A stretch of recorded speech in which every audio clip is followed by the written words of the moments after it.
এ পাপ যাবে না, এ পাপে ধ্বংস হবে, কিচ্ছু করতে পারবে না। এ পাপ যা করেছে বোনের সঙ্গে এ ধ্বংস হয়ে যাবে। তৃণমূলের বিধায়ক বলছেন আরো বড় করে উৎসব করব এবারে আমরা।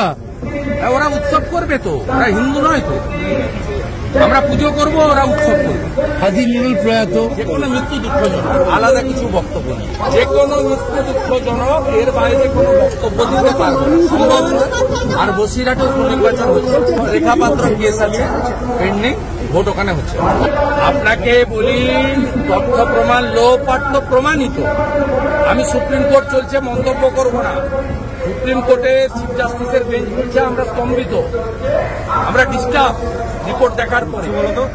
আমরা সবাই ওয়েট করছি রিপোর্টটা সামনে আসবে তো আজ নয় কাল। বিএনএসএ আছে, সব রিপোর্টিং পাবলিকলি করতে হবে, অর্থাৎ সেটা তো হবেই।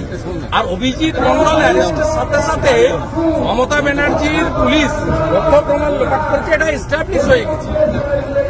আমি প্রথম দিন থেকে আমার এক্স হ্যান্ডেল খুলুন, হল বদলেছে, বেসিন বদলেছে, ড্রেস বদলেছে, ভিসেরা বদলেছে, ব্লাড বদলেছে, সব বদলেছে, সব বদলেছে। এ পাপ যাবে না, এ পাপে ধ্বংস হবে, কিচ্ছু করতে পারবে না।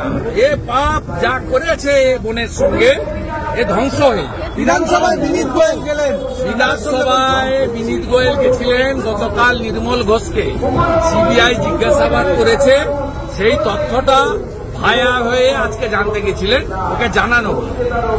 নির্মল ঘোষ যে যার ঘরে ঢুকেছিলেন তাকে জানিয়েছেন, আর উনি আজকে ওনাকে ব্রিফ করে দিলেন, ফোনে আর রিস্ক নিচ্ছে না। স্পিকার কি মিডিয়েটর, স্পিকার কি মিডিয়েটরের রোল প্লে করছে?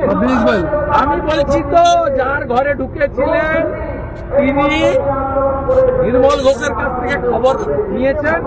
আজকে খবরটা বিনীত গোয়েলকে বলেছেন, এই প্রশ্ন হয়েছে, তাতে বিনীত গোয়েলের নাম এসছে কিনা ইত্যাদি ইত্যাদি, এটা ওনাকে বলা হয়েছে আজকে। এবং এই সম্পূর্ণ পরিকল্পনাটা মমতা ব্যানার্জি করেছে, তার নির্দেশ পালন করেছে। বিনীত গোয়েলও পালন করেছে, যার রুমে ঢুকেছিল তিনিও পালন করেছেন, আর যিনি গতকাল গেছিলেন নির্মল ঘোষ, তিনি আজকে ফার্স্ট আওয়ারে বিধানসভায় গিয়ে তথ্য দিয়ে এসছেন। এই তিনটে নির্দেশই কার্যকর হয়েছে। এই যে এখান থেকে 500 মিটার দূরে যিনি বসে আছেন তার নির্দেশ। তৃণমূলের বিধায়ক বলছেন আরো বড় করে উৎসব করব এবারে আমরা। ওরা উৎসব করবে তো, ওরা হিন্দু নয় তো। আমরা পুজো করব, ওরা উৎসব করবে। বসিরহাটের সাংসদ হাজী নুরুল প্রয়াত, যে কোনো মৃত্যু দুঃখজনক, আলাদা কিছু বক্তব্য নেই।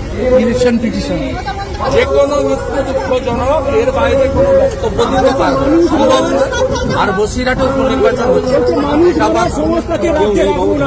রেখা পাত্র কেস আছে পেন্ডিং, ভোট ওখানে হচ্ছে।